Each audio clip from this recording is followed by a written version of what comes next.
Je vous dis, donc nous sommes en direct sur la grande salle d'Arena. Donc Ozana, Michigan, les ministres d'ambiance. Fingatonga sans effet, force tranquille, quoi. Esprit Wenge toujours. Dinara. Alex Intima tombé du ciel. Batu balobaki, batu bazongisi. Dinara okende. Nazo batake belé. Na bachaine nanga ina tombé du ciel.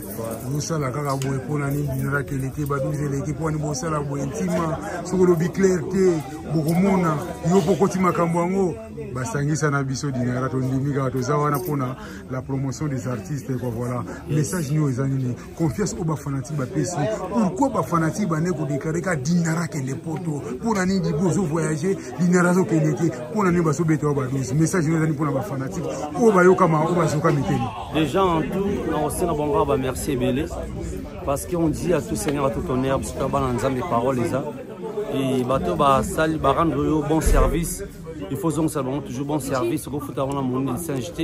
Déjà, je m'en vais directement leur dire merci, na soutien à Bango.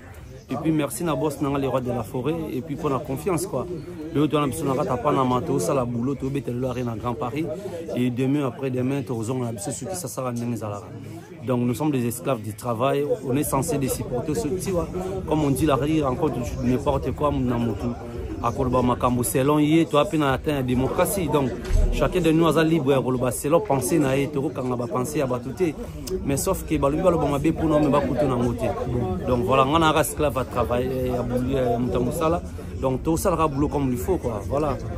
Merci beaucoup. Bana Wenge bazela nini Michigan. Vous savez la préparation en coulisses. Vous savez la répétition, mais beaucoup si vous répétez les bisous makamususu, mais balobi que obo robete za musu coulisses et les beaucoup dévoiler bisous ta moukete. Eh ben restez toujours branché dans quelques poussières de minutes pour mon auto bombaki.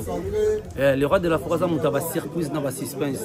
Pour mon on a dit que aller prendre sur Karine Mwimbi na États-Unis ba Gilembunga, ya ba Net Ginsala, ba Rolanda.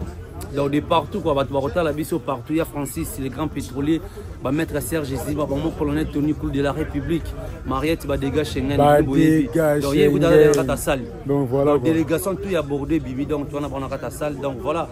Badbaz et la raba aussi pour un spectacle et au ça bango. Inattendu mais au CP là. Donc histoire il a toujours histoire quoi. T'as sold out c'est ça là. Dans 3 mois. Topé c'est bon ba moté belé merci na soutien na bino.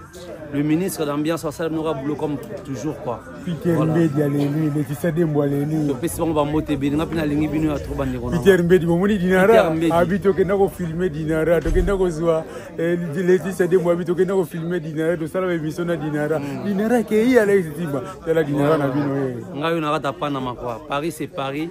Paris c'est magie, on parie pas en Paris quoi. Donc, voilà on est là. Calamine était des amis ça parce qu'il y aura sur d'autres programmes quoi. Album Moro te bobo sanaté, l'album du boss de Goya au moment opportun. Pour travailler toujours à coulisses. Bon c'est pas un travail tu repères Sabino comme tu mets ça dans repères Sabino quoi. Qui te remercie Bana Wenge donc voilà on est là qui le ministre de l'ambiance.